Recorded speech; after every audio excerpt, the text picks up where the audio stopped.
तो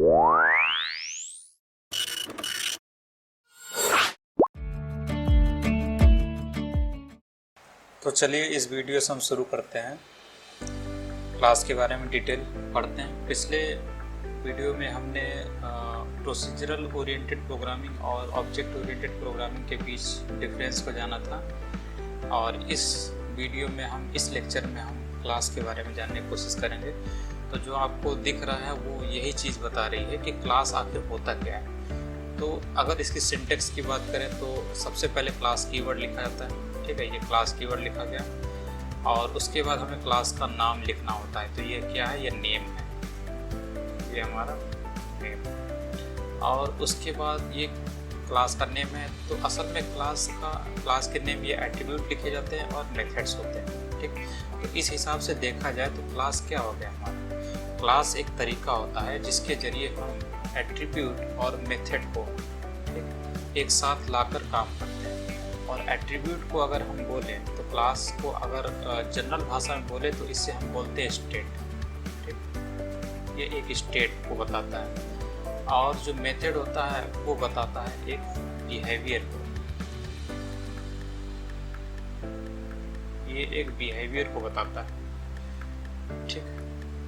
तो अगर हम जनरल भाषा में इसको बोलें तो क्लास क्या होता है, क्लास बिहेवियर और स्टेट को एक साथ लाने में योगदान देता है, ठीक। बिहेवियर और स्टेट को एक साथ लाने में मदद करता है। जहाँ पर जो बिहेवियर होता है वो क्या होता है, वो बिहेवियर को कौन डिफाइन करता है, क्लास के अंदर क्लास का बिहेवियर कैसा होना चाहिए ये डिफाइन करता है मेथड। और उसकी स्टेट को डिफाइन करता है उसके अंदर क्लास के अंदर जो पड़े हुए एट्रीब्यूट्स होते हैं वो डिफाइन करते हैं। अब यहाँ पर मैंने ये वेरिएबल्स लिखा है, तो इसका कारण क्या है, ये मैंने ये समझाने की कोशिश की है कि जो वेरिएबल्स होते हैं, ठीक, तो जो वेरिएबल्स होते हैं वो सिमिलर टू एट्रीब्यूट्स होते हैं। मतलब जनरल भाषा में हम जिसे वेरिएबल्स बोलते हैं वो क्लास के अंदर जब वेरिएबल्स लिखे जाते हैं तो उनको हम एट्रीब्यूट बोलते हैं। और जनरल भाषा में जिसे हम फंक्शन बोलते हैं अगर वो क्लास के अंदर लिखे जाते हैं तो उसे हम क्या बोल सकते हैं, उसे हम मेथड बोलेंगे, ठीक। और मेथड क्या होता है, मेथड जो होता है वो क्लास के बिहेवियर को डिफाइन करता है। और जो एट्रीब्यूट होता है जो कि जनरल भाषा में एक वेरिएबल्स होते हैं, तो ये एट्रीब्यूट किसको डिफाइन करते हैं, स्टेट को डिफाइन करते हैं। तो इतना आपको जानना ज़रूरी है, क्योंकि अगर ऐसा कभी थियोरेटिकली कभी आता है बताने के लिए तो आप ऐसे करके बता सकते हैं। तो जो क्लास होता है वो बिहेवियर स्टेट दोनों को बंडल करता है, एक ग्रुप बनाता है उसका, ठीक। और उसी के हिसाब से वो प्रोग्राम में जो भी डिजायर्ड ऑब्जेक्टिव हो उसी को प्राप्त करने की कोशिश करता है।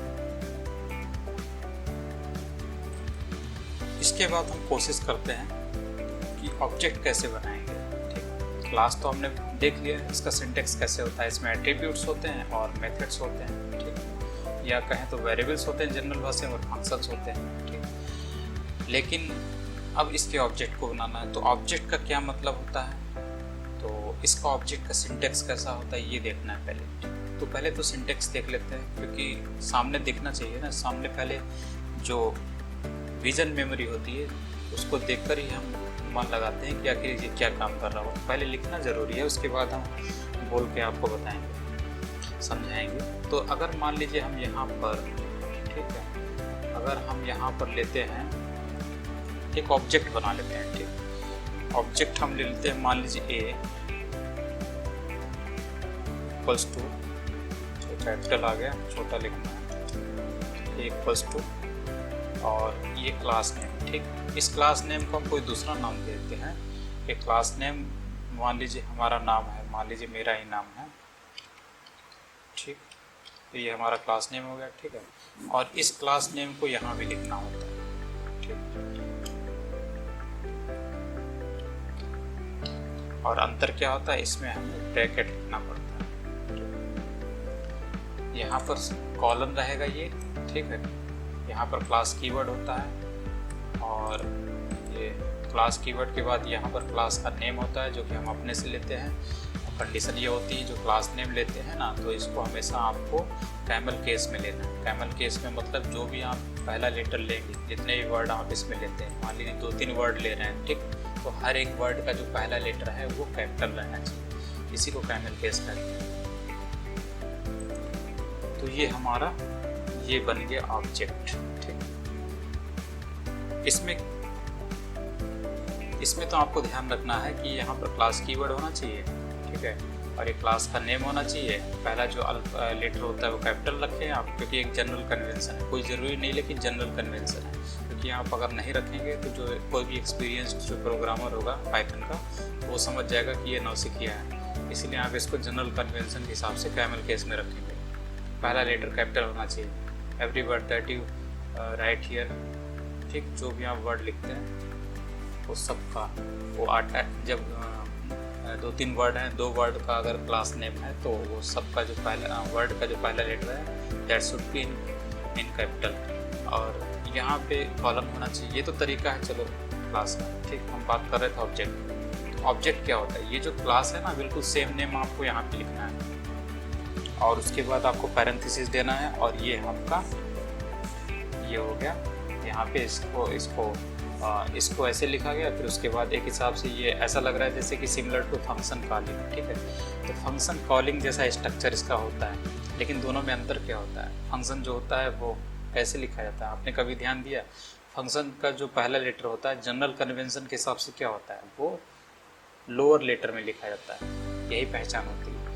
पैरेंथेसिस से तो लग रहा होगा कि जैसे कि फंक्शन की तरह ये भी क्लास की कॉलिंग हो रही है। ठीक, तो जनरल भाषा में मान लेते हैं कि क्लास की कॉलिंग हो रही है। ठीक, और ऐसा लग रहा है कि ये भी फंक्शन ही होगा, लेकिन फंक्शन नहीं है ये। क्योंकि फंक्शन जो होता है उसमें आपने ध्यान से देखिए तो उसका जो पहला लेटर होता है वो लोअर लेटर होता है। और हर एक वर्ड जो अटैच होता है उसमें, जितने वर्ड हम इस्तेमाल कर रहे हैं वर्ड फंक्शन के नेमिंग में, उसमें सब अंडरस्कोर से बटे हुए होंगे एक हिसाब से।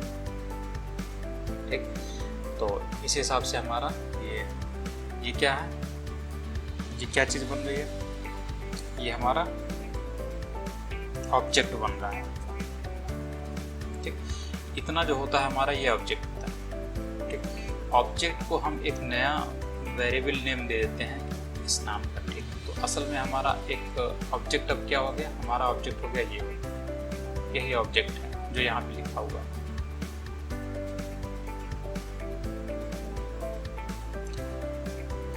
तो इस ऑब्जेक्ट को हमने नया नाम दे दिया, इस ऑब्जेक्ट को हमने असाइन कर दिया ए से। ठीक है, तो हमारा ऑब्जेक्ट क्या हो गया? अब ए हो गया, ये वाला। तो ऐसे करके ऑब्जेक्ट बनाए जाते हैं। अब क्वेश्चन उठता है कि इस ऑब्जेक्ट को बनाया क्यों जाता है, क्यों इसको बनाया जाता है? तो इसको बनाने का कारण है इस क्लास की चीज़ों को एक्सेस करने के लिए। मतलब क्लास को यूज करने के लिए हम ऑब्जेक्ट बनाते हैं, और इसी को ऑब्जेक्ट की जो बनने की प्रोसेस होती है, इसी को हम ऑब्जेक्ट इंस्टेंसिएशन कहते हैं।